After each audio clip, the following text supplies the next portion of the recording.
Hello learners, in the past 3 lessons we have learnt about calculation of specific cost of debt, specific cost of preference share capital, specific cost of equity share capital and specific cost of retained earning. Thereafter, we also learnt about calculation of weighted average cost of capital, that is overall cost of capital. Now, in this session as well as in the subsequent session, we will learn about, or rather we will practice all those concepts which we have learnt in the past 3 lessons. So, let us begin this practice session. I hope it will be really useful for you to have a practice on those questions, and this will help you in your examination in future. So, if we look at the example what we have, the following is the capital structure of a company: 13% debt 6 lakh rupees, 12% preference capital 2 lakh, equity capital 12 lakh, and calculate weighted average cost of capital using book value weights. So, one data more we can add in this question. Let us say cost of equity is given to us 14%. Now, this becomes the complete numerical. Now, what we need to do? If you see 13% is the cost of debt. Now, always remember, in an examination, if no specific data is given, that this 13% will be before tax cost.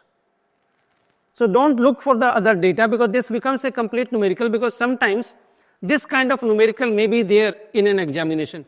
So, the percentage associated with the debt is the before tax cost of debt.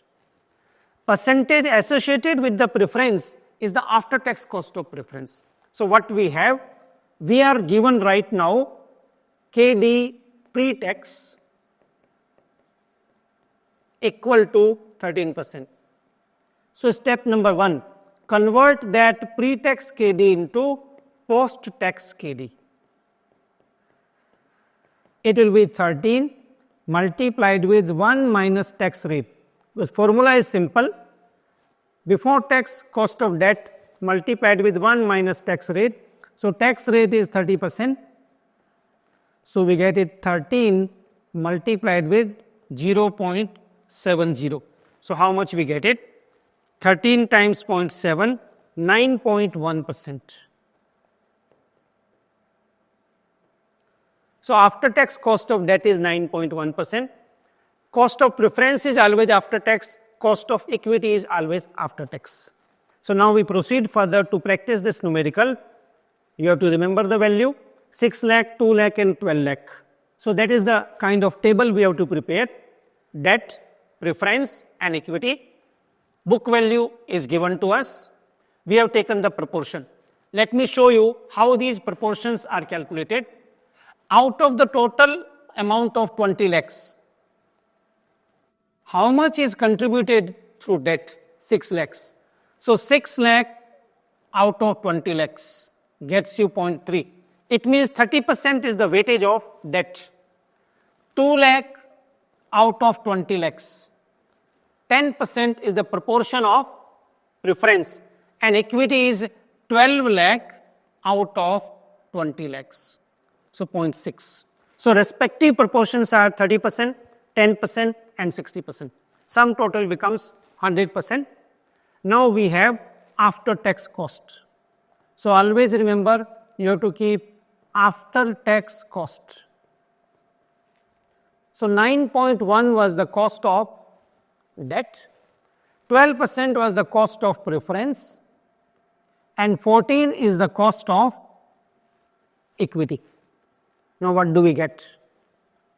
The last column, 0.3 multiplied with 9.1. So, 0.3 times 9.1 gets you 2.73%. So, it means when you multiply this value with 9.1, similarly 0.1 multiplied with 12, so you will get 1.2. Similarly, 0.6 multiplied with 14, 8.4. And finally, once we have the individual weights multiplied with the specific after tax cost, we sum it up. 12.33%. So final value is 12.33% is the overall cost of capital. So this is summation KW. So by this mechanism, we can easily calculate weighted average cost of capital. Just to remind you, in this we were given book value weights and book value weights have been assigned. So let us proceed with the next example. From the following information, calculate weighted average cost of capital. During the current year, company paid 30% dividend on par value, 100 share. There are 3,000 equity shares of the company. Dividends are likely to grow by 3% per annum and tax rate is 20%. Now again pay the attention. What we are given both book value and market value. And this time we will be practicing market value weights. Now if you see the debt, with the debt 10% is associated and no extra data is given. So simply what we do, this 10% will be the before tax cost of debt. First of all, convert that into after tax. So KD after tax will be 10 multiplied with 1 minus tax rate. So tax rate in this case is 20%. So that turns out to be 8%. So we can say this is after tax cost or cost after tax. So for that it will be 8%. Preference we are given 8%. So this 8% itself becomes implied cost. So again it is 8% for preference. Equity. Now in this case we are given certain data to calculate the equity value. How do we calculate it? If you remember, cost of equity is simply D1 upon P0 plus G. I hope you remember this formula. D1 means expected dividend for next year. So let us find out how much will be the expected dividend for next year. If you pay the attention, during the current year, company has paid 30% dividend. So whenever dividend percentage is given, that is a function of par value or face value, and par value is rupees 100. So D0 is given to us. 30% of the par value of the equity shares. Par value is also known as face value. Now, how do we get the D1? D1 is simply D0 multiplied with 1 plus G. I hope you remember the formula. So growth in dividend is likely to be 3%. So it will be 30 multiplied with 1.03. 30 multiplied with 1.03, 30.9. So we get first value 30.9 is the expected dividend for next year. Just to give a recap how we arrived at D1, we were given current year dividend percentage is 30% and par value is 100. So whenever dividend percentage is given, apply that percentage on the par value. So during the current year, company paid a dividend of rupees 30 and dividends are likely to grow at a rate of 3%. So next year's expected dividend will be 30 rupees 90 paisa. So 30.9 rupees is the next year's expected dividend. Growth is given to us 3%. So we can plug in 3% as such given to us. Now finally, from where to get the current market price, P0. Now P0 we can find out.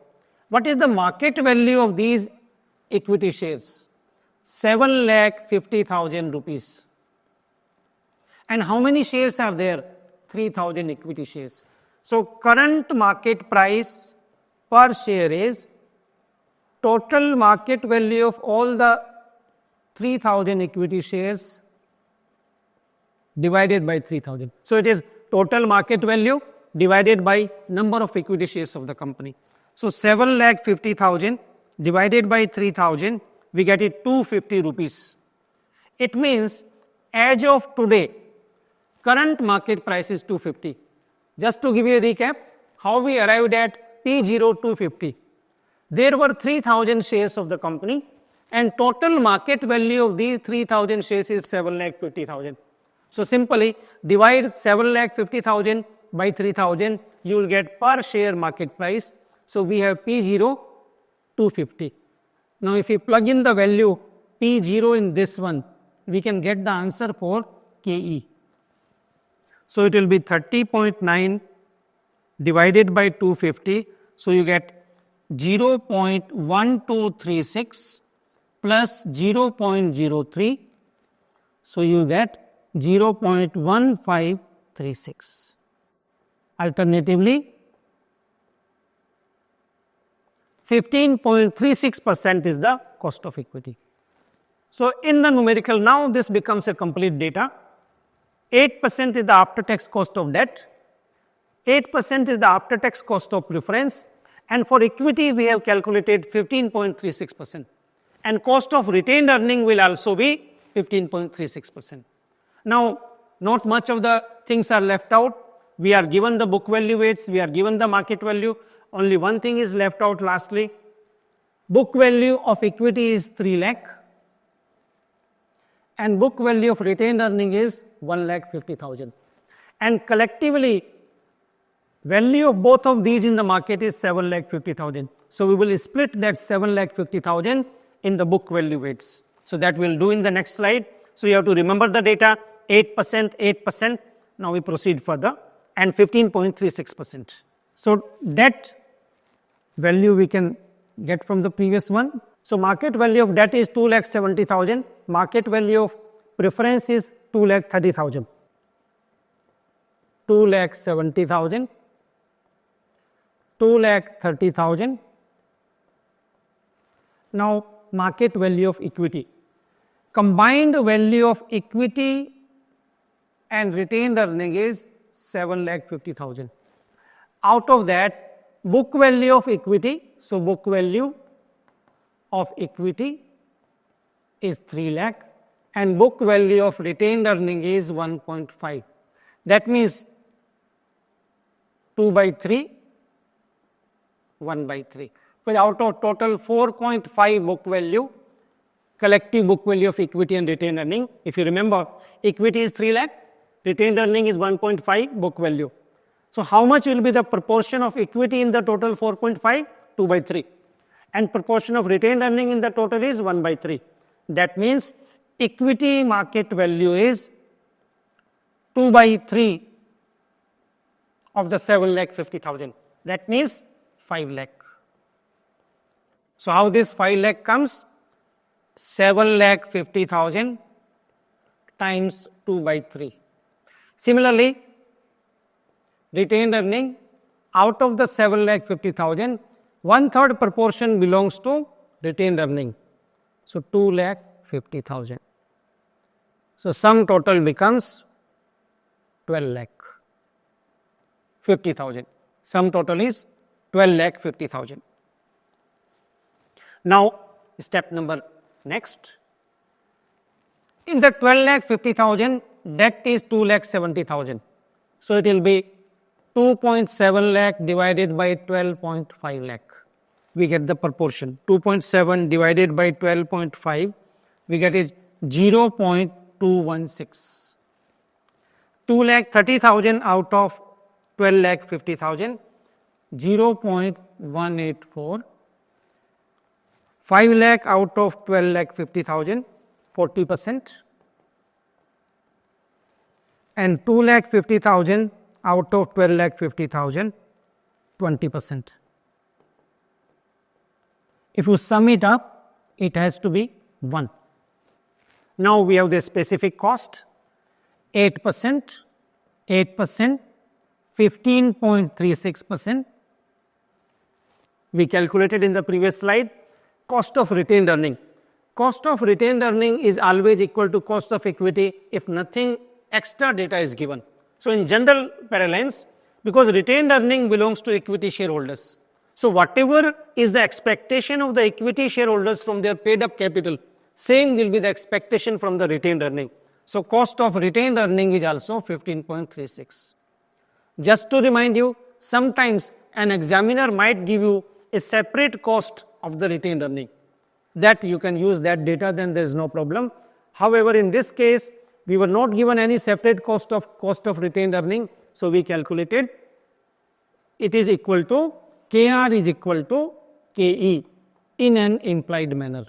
Now last column, 2.216 multiplied with 8 will get you the last column for the weightage of or weighted average proportion of cost of debt.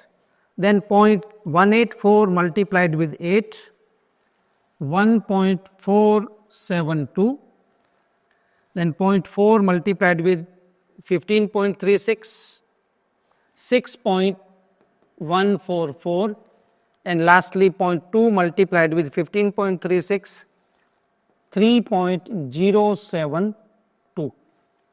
So 1.728 plus 1.472 plus 6.144 plus 3.072.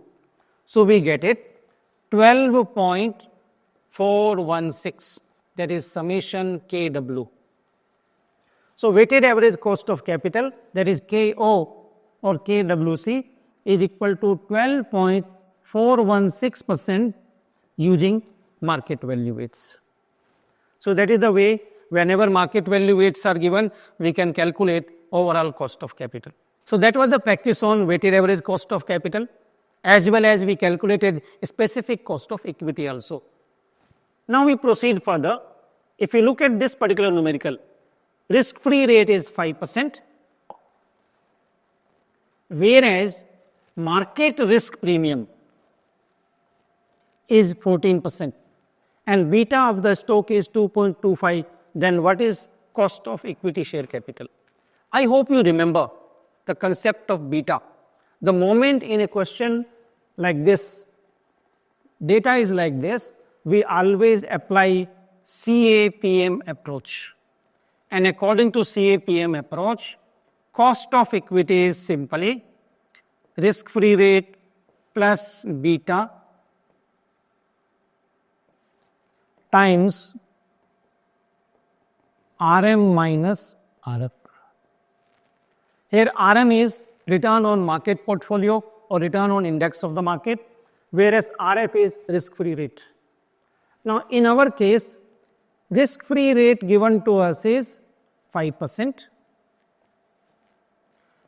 RM is not given, but we are given market risk premium. It means straightway we are given the value for RM minus RF, that is 14%. So market risk premium means how much extra return is being generated on the index of the market, that is 14%. Now if I simply convert that into how much return are generated on the market, so it will be 14 plus 5, 19%. So either we will be given return on market or we will be given market risk premium. So we will solve it out, then again I will jump over to the explanation of concept. So risk-free rate is 5%, beta is given to us 2.25, and we are straightway given result of this particular parameter. RM minus RF is given as it is, so plug in the 14% over there. So what you get? 5 plus 2.25 multiplied with 14, 31.5. So we get it 36.5%. So cost of equity is 36.5%. Now let me explain you what is the meaning of beta. Although we learnt it in the previous slide, beta represents the volatility of the return from a particular share. It indicates how far the return from a share might fluctuate given the fluctuation in the index of the market. As you know, index of the market fluctuates widely. So suppose in this case when we say beta is 2.25, it simply means if index of the market rises by 1%, return from this stock will rise by 2.25%. If index falls by 1%, for every 1% fall in the index, return from this stock will fall by 2.25%. So this beta represents systematic risk. Why systematic risk? Because we are indicating that how far the return of this stock are associated with the index of the market. An index of the market is collective representation of systematic factors. I hope you also remember risk from a particular investment in equity is bifurcated into two parts, systematic risk and non-systematic risk. Systematic risk is that part of the risk which is due to universal factor, system-wide factors. That means factors affecting whole of the system.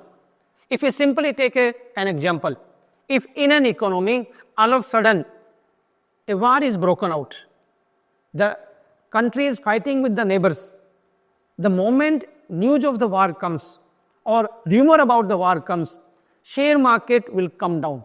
It means shares of all the companies, whether good company or poor company, or company performing well or performing bad, share prices will tumble down fastly. And due to that, returns from the investment in the stock market will come down. So such kind of risk is categorized as systematic risk. Similarly, non-systematic risk, risk due to company specific factors, that is operating risk and the financial risk of the company. So that maybe company might not be able to operate in the market, products are not acceptable to customers, or company is not able to sell in the market its products. Or due to heavy leverage, returns are badly affected, bottom line is badly affected. So those are the non-systematic risk factors. So beta represents systematic risk. In general, higher the beta of a stock, high is the systematic risk, lower the beta of a stock, low is the systematic risk. And risk-free avenue like government bonds, treasury bills are zero beta stocks or zero beta investment avenues, because the return from those investment avenue rarely or never fluctuates with the fluctuation in the stock market. So that is the way beta represents systematic risk. Beta of a stock might be negative or positive. Positive beta means if market rises, return from that stock will also rise. If market falls, return from that stock will also fall. Whereas negative beta means if market is rising, return from that stock will decline and vice versa. So negative beta indicates reverse association with of the stock with the market or index of the market. So that is the way beta represents risk measurement. So in total, what we have learned? We have learnt about dividend capitalization approach for valuation of equity, as well as capital asset pricing model. Both the models are different. Dividend capitalization approach, also known as dividend growth model or constant growth model, is based on the fundamental factors. In that, we assume in company will keep on paying dividend year after year. Whereas CAPM approach for calculating cost of equity is based on the market-wide factors, that how far the risk of a company is there vis-a-vis stock market, how far the operating profit or return from the investment in equity is affected by the stock market factors. So that is captured in the CAPM. So that is the difference between dividend discount model and the CAPM model. So that is the way we can practice different numericals for calculation of cost of equity, cost of debt, weighted average cost of capital. So in this video, we have learnt about this. In the subsequent video, which will be the last video on cost of capital. So we are in the middle of the course. That video will be fifth video in the cost of capital topic. We will be practicing about calculation of specific cost of debentures, specific cost of preference shares, and we'll learn one or two new concepts also. Lastly, in this slide or in this video, I would like to say, always remember, there is a difference between interest and dividend. Interest is to be paid by the company on debentures or the loan, whether company earns the profit or not. So it has to be paid whether company is earning the profit or not. Whereas dividend is paid out of the after-tax income of the company. And that is why you see, when we calculate cost of debt, we have two parameters, before tax cost of debt and after tax cost of debt. Whereas when we calculate cost of preference share capital or cost of equity share capital, we have only one parameter, that is after tax cost of equity and after tax cost of preference. Reason being, dividend is paid out of the post tax profits of the company. So in this video, this much is, I hope, sufficient. We have practiced few numericals. Watch out for the next video. In that we will practice for the cost of debt and cost of preference. Thank you. Thanks a lot.